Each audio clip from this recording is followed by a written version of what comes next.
The Episcopal Church gets a bad rep these days. This American branch of the Anglican tradition has been at the forefront of religious discussions in the USA, but in recent years has become more subversive in its opinions in comparison to other historical and traditional branches of Christianity. And I'm not going to beat around the bush. It's typically around women's ordination, the inclusion of the LGBTQ community in not just laity, but in ordination itself. And I was just beginning to come to terms with being trans. Now, I recently was just confirmed as an Anglican, but it was in an ACNA parish. The ACNA is a new conservative offshoot from the Episcopal Church because of some of these controversial issues. I was not unaware of the divide between the Episcopal Church and the ACNA. I made my choice because of my personal convictions, but it seemed foolish to not at least try out an Episcopal service just to see what it was like. So, that's what I did. I got the liturgy right here, and we're gonna go through it and talk about what stood out to me, what I liked, what I didn't like, and we're gonna find out, are the Episcopals as bad as everybody's making them out to be? First things first, just to get it out of the way, the building was gorgeous. I don't have any photos or videos of it, but take my word for it when I say this is probably one of the most gorgeous church buildings I've ever seen in my life. Protestants don't hate beauty. Never have, never will. What was piquing my interest most about this experience was how similar the liturgies were going to be, because they're both prayer book churches. They both come from the Anglican tradition. And overall, the liturgies were pretty similar. The first thing that stuck out to me as different was during the procession, there were two people at the front that were dressed in black, and they had these baton things, and I've failed to look up what those are yet. So somebody in the comments, tell me what those are. I'm probably going to Google it later and kick myself for not knowing. Also, there were just a lot more people involved up front. You know, there were the two baton people, there were 2 acolytes, 3 priests. But one very noticeable difference between this church and my church was that everybody up at the front, the priests, the acolytes, were women. Every single one of them was a woman, except one guy, the baton guy.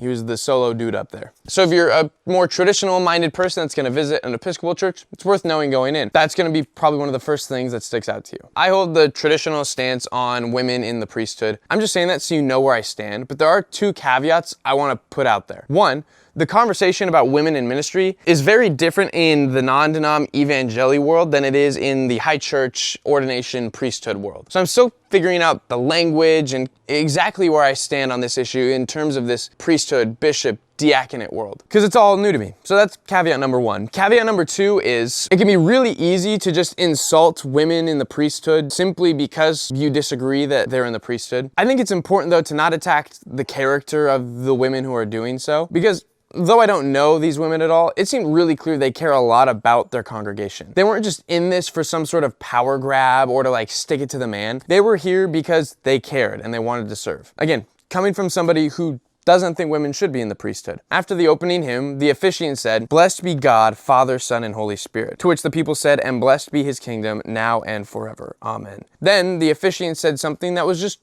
noteworthy. She said, "God is love and we are God's children. There is no room for fear in love. We love because God loved us first. Amen." This stuck out to me because while on its face, that sentence is something I agree with and, you know, I don't see any theological problems with, the term God is love does have cultural connotations right now. And to me, it seemed like they're making a pretty clear stance on where they're at culturally. The differences between the Episcopal liturgy and the ACNA liturgy that I noticed were just little tweaks like that. There wasn't anything drastically different. There were just little sentences or words here and there that did carry some very specific meanings and intentions with them. It's always important to recognize, especially in these theological and social conversations, that it's honestly the little details that can really matter most. I don't know. Food for thought. From here on out, things were roughly the same. There was the collect for purity, the Gloria, the reading of scripture. We were in Isaiah, the book of Romans, and our gospel was a section in Matthew 15 where Jesus rebukes the Syrophoenician woman and calls her a dog, which we'll get to. But another little tweak to the liturgy that carried a lot of meaning to it is what the reader was saying after they finished their section of scripture. In the ACNA church, whenever you finish a reading, you say, "This is the word of the Lord," and the congregation says, "Thanks be to God." In this Episcopal church, they said, "Hear what the Spirit is saying to God's people," and then we say, "Thanks be to God." If you weren't really paying attention, you might not really notice a huge difference. But I do think that is important. It's important to think about what is the difference between saying Isaiah is the word of God versus reading Isaiah and then saying, "Hear what the Spirit is saying to God's people." It's not an outright refusal of the idea that Scripture is the word of God, but I don't think this language change is accidental. I do think it's allowing more room for people in the Episcopal tradition to have differing opinions on the infallibility of Scripture. But again, I could be wrong, and I haven't asked anybody yet, so let me know your thoughts in the comments. The sermon that was preached was primarily focused on this gospel account of the Syrophoenician woman asking Jesus for healing of her daughter. To which Jesus says, "I'm here for the children of Israel. You're not supposed to give food for humans to dogs." To which the Syrophoenician woman says, "But even the dogs eat the crumbs under the master's table." And then Jesus heals her daughter because of her great faith. This guy, this preacher dude, he got a lot of heat for implying that Jesus probably had some sort of racial and gender bias that was causing him to call this woman a dog, and that the woman had to call Jesus out and say, "Hey man,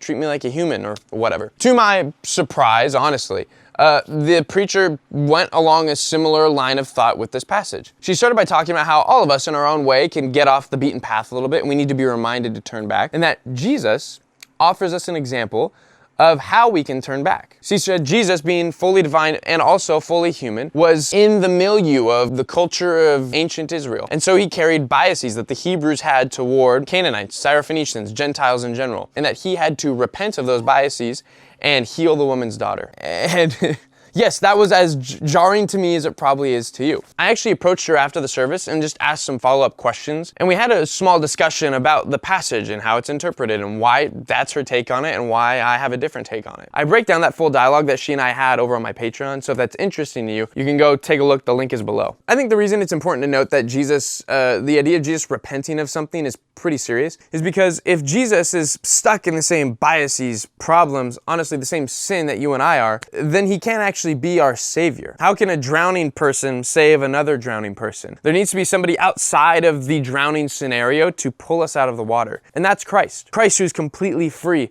of all human malice, sin, and even cultural biases, in my opinion. He remained free of sin, though living a fully human life. And so he was a perfect savior, one who could look at us and say, "There's a way out of the mess. Come, follow me." So yeah, I think it's important to uphold the fact Jesus didn't have to repent for anything. All due respect to this woman. She was actually really great to talk to about this, and I'm not trying to make this a judge on her character, but I do disagree with her pretty heavily on this topic. After the sermon, like we do in every Anglican liturgy, we recited the Nicene Creed, and there were no changes to the creed, which was solid. Moving through the liturgy, we had confession, absolution, we passed the peace to each other. Then they had a special time for people to announce their birthdays and their wedding anniversaries. It was really cool. There were a lot of old couples in this church who had been married for decades. The oldest one was around 70 years. That's impressive. Like, that's my goal in my marriage. I can't lie, it was very heartwarming to see people celebrating these long-lasting marriages, people who are having birthdays. There's even someone who stood up and say, "Hey, I don't have a wedding anniversary, but I'm 4 years sober," and everybody was super stoked. They celebrated that, and I don't know, that was exciting. That was cool to hear, and it was cool to see a church celebrating this person's commitment to a life that's more holy and more Christ-like. After that, we moved into the Eucharistic part of the liturgy, which was pretty much the exact same as my Anglican church. And then it was the coffee hour, snack time, and so I stuck around for a little bit. And I just gotta say, I've visited a lot of churches at this point. Without a doubt,